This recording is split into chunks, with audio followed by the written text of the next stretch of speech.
There was such a loving family and so close to each other.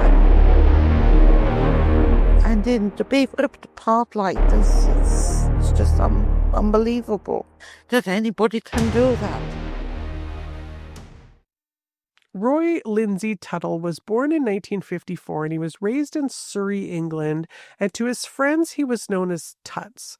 He was a student at Kingston Grammar School, which was a well-regarded school, and by all accounts he was a fairly typical teenage boy of the late 1960s. He went to school, he had his friends, he took the bus, and this constant kind of low-grade obsession with getting from one place to another a little bit faster. Well, on Tuesday, April 23rd, 1968, he finished school around 3:30 in the afternoon, and he got on the bus like he normally did with his friends, heading away from Kingston and towards his house. So nothing about that afternoon stood out to anybody. He didn't have any arguments with anybody. There was no odd behavior from him. No sense, at least to anyone who's watching, that this was going to be the last normal moment of his life. Roy lived in Brockham, which is a village in Surrey, and like a lot of kids his age, he'd kind of figured out the math of independence, that the bus costs money, but a bike costs more than that. But if you could shave off a few stops by hitchhiking, which was something that Roy did regularly at that time, you could put some of that money for the bus aside and you could get closer to the thing that you wanted, which was a bike. And that decision really matters, not because it was necessarily reckless. It was certainly not an unusual decision at the time, but because I think it shows us who Roy was. He was practical, a trusting, and really a product of his era, because hitchhiking in the 1960s, especially for boys, didn't carry those same alarm bells that it would today. So his behavior was not framed as dangerous at the time. It was pretty normal. So he got off the bus in Chessingham, said goodbye to his friends, and then started to try to thumb a lift home. And that is the last confirmed sighting of him alive. Now, when Roy didn't arrive home that evening, his parents, Dennis and Hillary, I think they did what any parents would do at the time. They waited as long as they could. They got really worried, and then they called the police. So the Surrey police took a missing persons report, but they didn't immediately launch a full investigation thinking he's 14 years old. He's probably just run off somewhere. And that delay would kind of become a little bit of a haunting thing for this case. But 3 days later, there was a police officer who made the discovery that would really freeze his family, well, the entire county, in time. His body was found outside the gates of Cherkley Court near Mickleham, Surrey. Now, he had been sexually assaulted and strangled. He was only 14 years old, and I don't think there's any way respectfully to really say that. I think you just have to say it, and then you just have to sit with it. Now, from the very beginning, the investigators believed that this was not any kind of random crime. Like, it certainly wasn't an accident. And it wasn't impulsive, because it wasn't violence that they thought was maybe between him and another child or teenager. It was targeted, and it had to have been done by an adult who knew exactly what he was doing and who had really likely done it before. But in 1968, forensic science was really limited. Like, there's no national DNA databases, no instant cross-mastering that they do, and critically, no CCTV footage. So what they did have was really fragmented. They had a bus driver who did recall seeing a boy around his age speaking to the driver of this silver gray Austin Westminster Mark II, describing the man as short, stocky, with whitish gray hair. Now, that same car had reportedly been seen near where Roy's body was later found. But that was really it. I mean, they didn't have a name, no license plate, and no witness that could say for sure that this was the man. Now, samples were taken from Roy's clothing and his body. They only revealed that a person who did it likely had like a blood A or O type, which was information that narrowed it down to nothing in a population of millions of people. Scotland Yard was brought in to help with the case. Leads were, of course, followed up on, files were reviewed, and then really the trail just kind of went cold. And his murder would remain unsolved for 33 years. So his parents then lived for 33 years with something that I think is really impossible to articulate, is that waiting, that wondering, and knowing that there's somebody out there who knows exactly what happened, who did it, why he did it, and he's just walking around free. Now, what they did suspect even really early on was that this person, whoever was responsible, had been a repeat offender.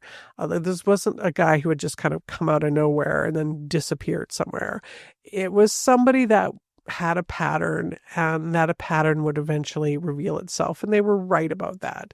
In the 1970s, detectives had traveled to Scotland and they talked with this guy named Brian Lunn Field because he had been convicted of attempting to abduct and sexually assault another 14-year-old boy in Aberdeen. And the similarities in those cases were really hard to ignore. The age of the victims, how they were approached, the control that was used. But of course, suspicion is not exactly proof. And without proof, Roy's case then stayed where I think a lot of cases of murdered children end up. Like they're active on paper, but they're unresolved. But what no one knew yet at that time was that a really crucial piece of evidence had been preserved and was being stored. It was frozen. It was just waiting for a future that in 1968, nobody could have imagined. And that future was going to come. And not because somebody suddenly remembered Roy, but because science had finally caught up to his story. And if there's really one hero in this story, and there definitely is, it isn't a detective who had a hunch or like a witness who suddenly remembers something years later. It is literally a freezer. And in 1968, when Roy was murdered, the forensic world was still working with just like blood grouping, fiber comparisons, and really just educated guesses. DNA profiling was the science that was science fiction. But somebody, somewhere in that evidence change, had made a decision that really mattered in this case. They preserved Roy's clothing. Now, it wasn't tested, so nothing was solved, but it was saved. And for decades. So his case had sat in the police files. It was reviewed periodically, but really nothing had changed. Detectives always believed that the man responsible was still out there. They had believed that he had offended before and he was obviously going to offend again. But what they didn't have was the one thing that turns that belief into some kind of action. But fortunately for us, time has a way of shifting the balances. In December of 1996, there were advances in forensic science that finally allowed analysts to recover a partial DNA profile from samples that had been taken on Roy's pants. And they were samples that had been frozen since the late 1960s. And I think that is amazing. That evidence is just sitting there waiting 30 years for the science to catch up. Now, around the same time, the UK had launched a national review of unsolved murders, and they were focusing on whether some older cases could be linked to offenders that were already known to the police. And so Roy's case was re-examined among many others that were involving young boys, including assaults that had happened in Scotland that had always felt uncomfortably familiar. And one name surfaced, Brian Lunn Field. Now, Field had been on police radar for years, though they had never made a connection with Roy directly. He had a record, and even if you were looking back on it, it was pretty deeply troubling. There was a 1969 fine for gross indecency. In the 1970s, there was a conviction in Aberdeen for the attempted abduction and indecent assault of a 14-year-old boy. Later in the 1980s, he received 2 separate 4-year prison sentences for unlawful sex with underage boys, 4 years, and for falsely imprisoning teenage victims. So he was not a guy who had just kind of slipped up once. He had a pattern. But again, pattern isn't exactly proof. So what changed everything here was a completely unrelated arrest that happened. In September of 1999, Brian Field was arrested in Birmingham for drunk driving. And like many arrestees at that point in time, his DNA was taken and then added to the national database. Field was at the time, he was working as a gardener and living his quiet little life, the life that lets him assume that his past is behind him, it's handled, it's contained, but it wasn't. He was an all-round one of the lads. We were in our 20s and Brian was, in his 50s. But he seemed to fit in with all that. He seemed to be a genuine all-round guy. He'd sort of, pretty girl would walk by Brian and sort of, he'd follow it with his eye. Like all, he was a normal fella. Brian was a man's man, one of the boys. In the year 2000, a match had come back. That partial DNA profile that had been taken from Roy's pants, that had been preserved since 1968, matched the DNA that was taken from him during that routine drunk driving arrest. So 33 years after Roy was killed, his attacker finally had a name. But they did not rush in to arrest him right away. They didn't go knocking on his door the next morning. So what they did instead is what cold case teams do, I think, best when they've waited this long. They just watched him. And surveillance was set up in Birmingham, and they just kind of confirmed his movements. They did his background check, the history on him, and everything just kind of aligned. The age of the victim, the geography, the behavior, and the earlier suspicions that they had from Scotland suddenly started to make a lot more sense. I went up to Scotland to sort out a technical problem with a farmer up in near Aberdeen. And I stayed in a hotel. And I'd been with the farmer, sorted the problem out. There was a certain time where if I had a drink, that I'd get that urge I must have set. The farmer would call me in, had a few whiskies in him. And that's when my trouble started. I just lost my head or something. Would you say that they were young boys? How old do you say they were? I think they were about 12, 13 or 11, 12. They weren't,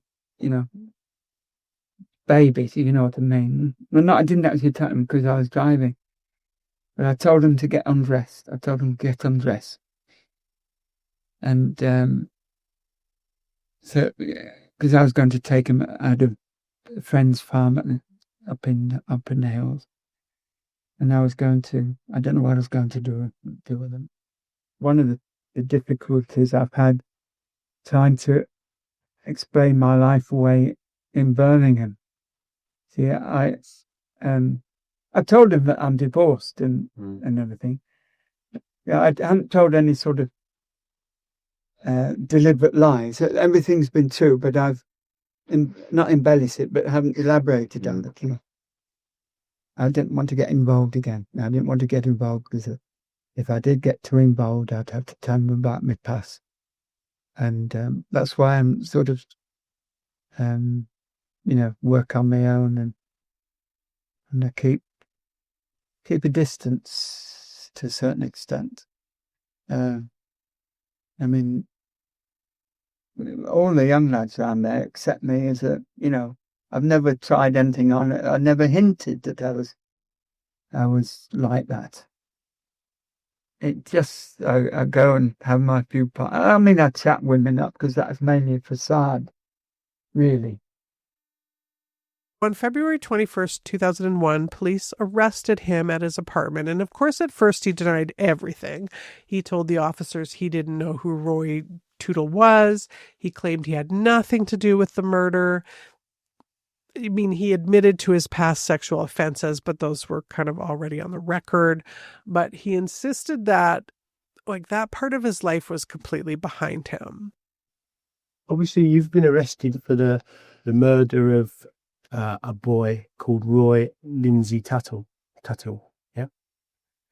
Now, that boy was a Kingston grammar school boy, and he went missing on his way home from school in April of 1968.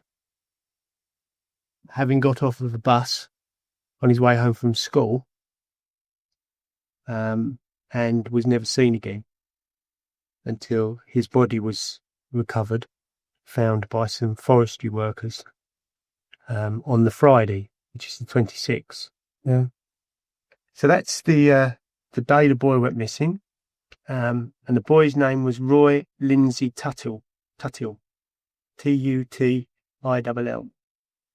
Have you ever heard that name? No. Okay. Did you ever give any schoolboys a lift in your car at all No. in 1960? No. Are you quite sure of it? Yeah, positive. Did you ever stop and talk to any schoolboys and engage them in any kind of conversation? No. My colleague's going to show you a blazer. What's that? Which is a copy. It's an identical copy to the blazer that Roy was wearing when he disappeared. Okay? Yeah. Okay. And we're going to hold it out of the bag. Okay? Yeah. And it's a blazer which is quite vivid in colour. It is, yeah. Have you ever seen that blazer before? No. Or one similar? No. Okay. Now that was the Kingston Grammar School blazer in 1968. No. I didn't know, I didn't know anything about the schools or anything around here. We'd only moved up. Only moved up in 68, didn't we? No, 67 was it? 68. I wasn't in this area for. Okay. So you've never seen Roy Tutill, No. and you've got no knowledge of anyone who would have worn a blazer like that? No. Are you 100% sure? Yes. Yeah. Right. Roy Tutill, when he died, was 14 years old. Okay. Yeah. Did you murder Roy Tutill? No. I did not. I don't even know. I've never seen him. Okay. I'm going to show you a photograph of this boy. Okay. Okay. And that's a copy of Roy when he went missing. No, I've never. I mean, it looks like a lot of lads, really. Yeah. No, I've never seen him before. You've never seen? No. You're 100% sure you've never seen this boy before? Yeah. So he was kept in jail. It was extended beyond the normal 24 hours because they were continuing to question him. And he was asked to provide some further DNA samples. And so he was placed in a cell for the night. And then that night, something in him, I guess, changed. He says that he couldn't sleep. And by the next day, I think the pressure of the evidence that was against him, not just the scientific part of it, but just that psychological, all this stuff lines up, broke through whatever story he had been trying to tell himself, because he did then confess. Now, what he had confessed to was exactly what the investigators had feared had happened all along. I want to focus your mind in on 1968 again. Yeah. Okay. And I want to go back and revisit Roy Tutill. Did you commit an act of robbery with Roy Lindsay Tutill? It's time for the truth, Brian. I know. I'm sorry I misled you all the time. But I didn't, I've been to prison. I've led a lot of lies. I'm sorry. Brian, look at me. Look me in your eye. It's important now for everybody concerned that we finish this. Yeah, it's gone on a long, long time. Yeah? Okay. I was driving along the road and I saw this lad come get off a bus. And he thumbed for a lift. I'm sure he thumbed for a lift. He stood there. his eye stopped and he got in. And I asked him where he was going. You're in the car. Yeah. What do you do? What do you try to do? Right outside the booking. Okay. How did you try to do that? He went over the front seat. Right, and I tried to do it on the front and across the front seat. So was he crying? What was he doing? No, he wasn't crying. And trying to get dressed again. And then I ran it and I believe. How did you stay? No, just put the tie around his neck and just tightened it. Can you demonstrate how you did it? You put it round his neck and just tightened it like that. So you demonstrate, did something go over and you're twisting your Yeah. in the hand? Mm. And what happened to us? Just nothing really happened. He just sort of convulsed a bit.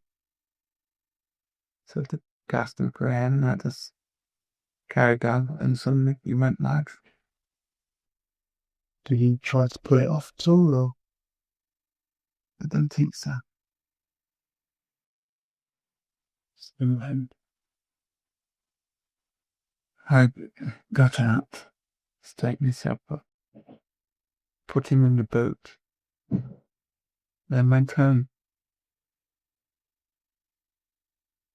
And I had him in the boot of the car, in the dark October. The father two game. Stupid. And I went, I said, I got to get rid of the body. So I said to my wife, I'm going out. One night, and I drove around looking for places. Suitable place to dump him.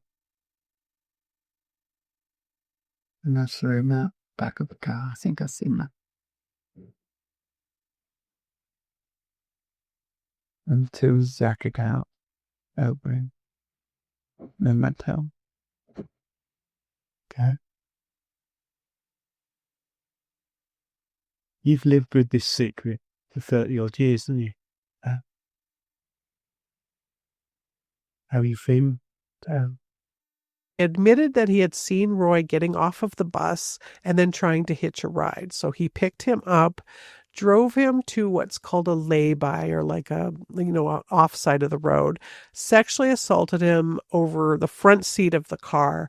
And then when that was over, he said that he panicked, not because he felt bad, but because he was afraid of getting caught. So then he drove to a second lay-by, or side of the road, where he wrapped a rope twice around his neck and strangled him.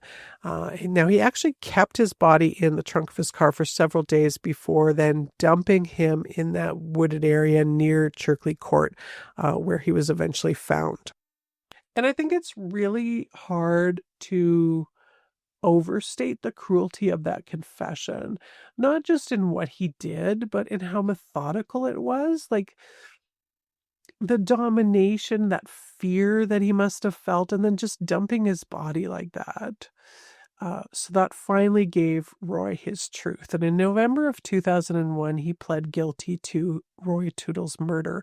Now, he did not plead guilty to sexual assault, despite his confession to it. So he was sentenced to life in prison at the age of 65. Now, Roy's parents, Dennis and Hillary, were not there to see it. They had unfortunately died without knowing who had ever taken their son from them or why. And for Surrey police, Roy's murder had been the only unsolved child murder in their county until his conviction. And for Roy's family, justice just came way too late, but at least it came. And yet, the story is not finished yet, because once we had a name for Brian, police began asking that really unsettling question of how many other boys had never made it home. So once Brian had confessed to killing Roy, the story could have really just ended there, right? They had a name, they had the conviction, they had that life sentence. And I think that's, a nice little arc for that whole justice is served thing. But in real life, and especially in cases, I think, involving serial sexual predators, it almost never works that cleanly, because when the investigators finally put his life under a microscope, one thing became really impossible to ignore.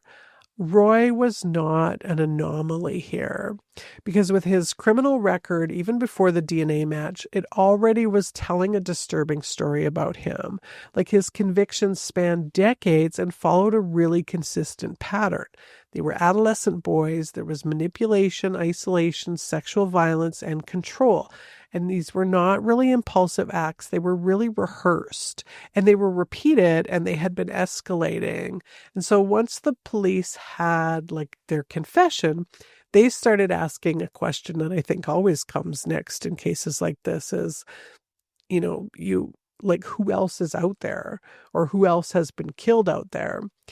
Brian Field had lived and worked across different parts of the UK. He had spent some time in England and Scotland, and he had access to young people. He had some opportunities, and for years he had operated just kind of far enough below the radar to avoid being named as a murderer, even while being convicted repeatedly for serious sexual offenses. Now, there were two cases in particular that were kind of looming a little bit large. The first one was the disappearance of Patrick Warren and David Spencer, who were two boys who had vanished in 1979 while they were walking to a local store in Stoke-on-Trent. They were 11 and 13 years old, and their bodies have never been found. The second was the disappearance of Lee Boxall, who's a 15-year-old schoolboy who had vanished in 1988 from Sutton, which is less than 4 miles from where Roy had been abducted 2 decades earlier. In both of those cases, the similarities were really hard to ignore. They were young adolescent boys. It was just an ordinary afternoon, really short distances that they were trying to travel that should have been pretty safe for them. Now, the police have never charged Brian Field in connection with those disappearances at all. And I think that matters to say really clearly, because speculation without evidence really helps no one, and the least of all families who are still waiting for answers. But the investigators did speak to him about them, and of course he denied any involvement at all. Now, what complicates things there, and this is where these cases kind of live in that really uncomfortable gray space, is that Brian was already in prison for much of the time when those boys had disappeared. Now, that doesn't rule him out entirely, but it does really narrow the window. And it also raises another rather unsettling possibility that the pattern that we see in his known crimes may not belong to him alone. And that matters because it forces us to kind of confront something that I think true crime doesn't always like to really sit with, that some disappearances remain unsolved not because the police didn't care, but because predators overlap. Like, they move in those same spaces and they target the same vulnerabilities. And sometimes the truth doesn't really come with that single villain that you can point to and say, well, that's the one. There's sometimes many of them out there. Now, for Roy's family, though, one thing was really certain, that the man who had killed their son was not a mystery for them anymore. Brian Field had pleaded guilty to murder, but it remained innocent, he said, of sexual assault. And that's a position that feels really a lot less like just denying it and more like trying to control the narrative. Like, even at sentencing, he's trying to shape the narrative in his own terms. Now, he had been sentenced again to life imprisonment in that November of 2001, and he was 65 at the time. Now, he would never walk free again because he died in prison February of 2024 at the age of 87. Now, his death did close kind of the final chapter of his life, but it doesn't really close the emotional ledger that he left behind, because for every case that was solved, there are families that are still sitting in that awful space between hope and then just resignation, still kind of checking their phone, watching the news, still wondering if the person who took their child died then with the answers or if it was somebody else.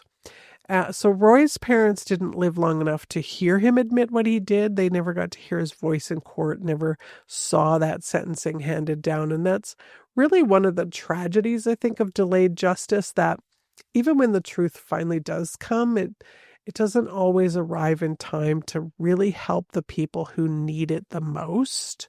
But Roy's case really matters, and he matters because his case shows us the value of preserving evidence long before what it might even become. And he matters because his murder really helped change how cold cases are approached.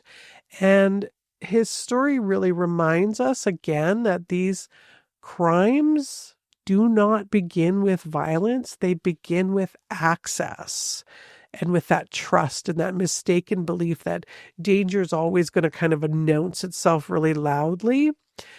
Roy was a boy just trying to save up for a bike. He was just trying to get home. And that really should have been the end of the story. Hitchhiking had gone from just an ordinary thing that a lot of people did to really the unthinkable. And parents no longer were just kind of waving goodbye to their kids, thinking that everything was going to be safe. So schools started teaching stranger danger. These DNA databases started to exist, and cold cases were no longer considered dead just because the calendar was saying so. So Roy's case sat right on that fault line between two different eras. And that's part of why it matters. Like when the police preserved his clothing in 1968, they weren't doing anything heroic or visionary. They're just doing their jobs. But that decision to keep and to store and not just discard became the reason that his killer was eventually named. So his case is now routinely cited in discussions about forensic evidence preservation because it proves something both simple and also profound, that you don't have to know how science is going to evolve to know that some evidence is worth saving. And that shift changed policing.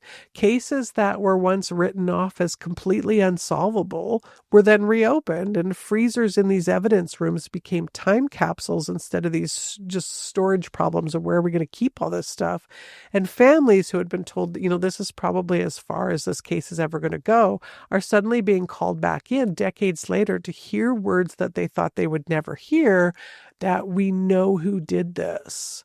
But justice, even when it does arrive, is rarely complete.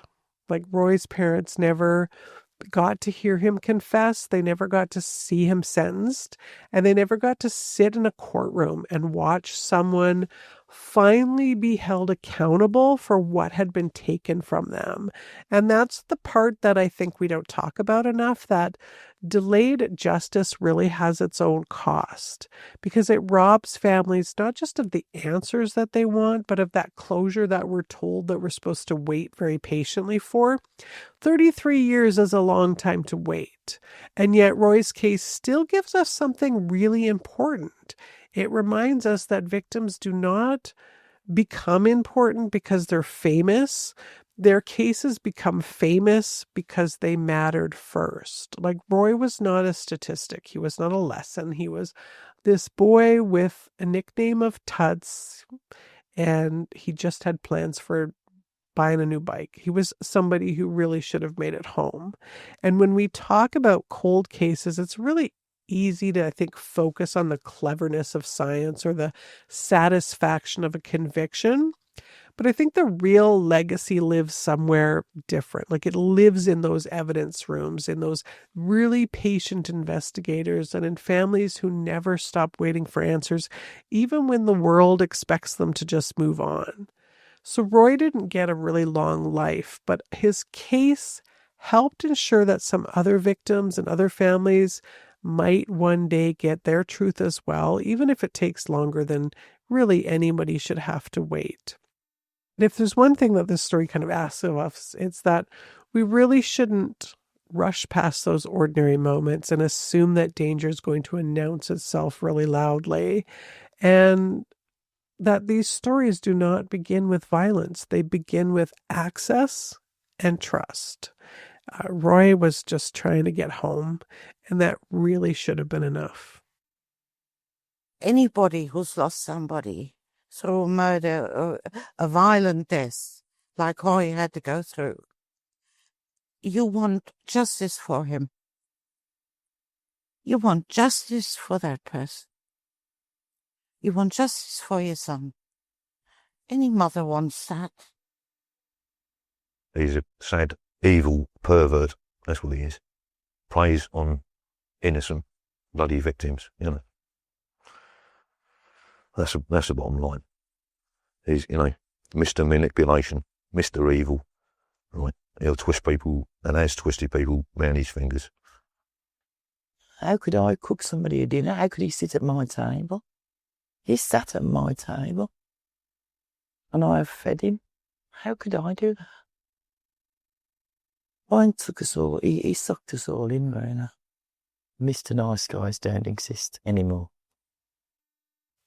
And that was the haunting and horrible, terrible, awful murder of Roy Tutill. And I'm going to be back again next week with another terrible, awful case. And in the meantime, you know what to do with your rates and reviews. You can sign up for Patreon and the exclusive episodes for ad-free and some bonus episodes. And as always, thank you so much for listening and for watching.